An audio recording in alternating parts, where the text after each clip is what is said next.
থাকলে তোমাদের তখন জন্ম হয়নি, যখন থেকে আমি মিডিয়া কাজ করি তোমরা আমাকে আগে দেখোনি। কাছে বেস্ট অ্যাক্টর আফরান শাকিব খান নাকি সিয়াম আহমেদ, তিনজন কাজ করছে খুব বেশি আমরা দেখছি। তো এই তিনজনের কাজের মধ্যে মানে কাকে এটা বলা সম্ভব না, এটা কোনো শিল্পী এই উত্তর দিবে না। অনেক ডিপ্লোম্যাটিক আনসার হয়তো দিবে।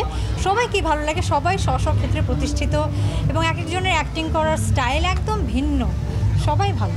শিল্পীদের মধ্যে আসলে ক্রিয়েটিভ কোনো ওয়ার্কেই মার্কিং করাটা আমার মনে হয় যায় না, কারণ মানে শিল্প ব্যাপারটাই এরকম যে আপনার হয়তো একটা নাটক, একটা সিনেমা, একটা গান ভালো লাগবে, আমার সেটা একদমই ভালো নাও লাগতে পারে, কিন্তু তার মানে এই না যে ওই নাটক, সিনেমা বা গানটা খারাপ, তা কিন্তু নয়।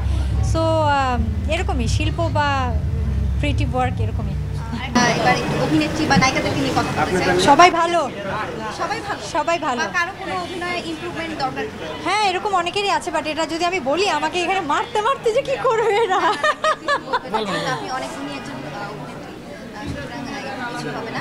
ওদের স্বপ্ন পূরণে পাশে থাকতে পেরে আমরা গর্বিত।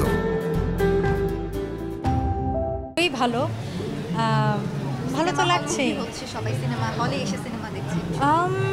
হলমুখী সবসময় দর্শকেরা ছিল, যে কোনো ক্ষেত্রেই আসলে একটু ভালো সময় একটু খারাপ সময় এরকম হয়।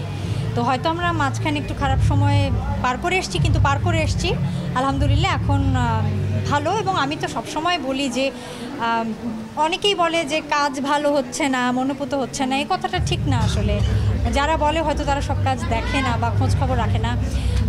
ভালো কাজের সঙ্গে দু একটা মন্দ কাজ তো থাকবেই, এটা সব ক্ষেত্রেই থাকে, কিন্তু আমার মনে হয় আমাদের ইন্ডাস্ট্রিতে ভালো কাজ হচ্ছে, আগেও হতো, এখনও ভালো কাজ হচ্ছে।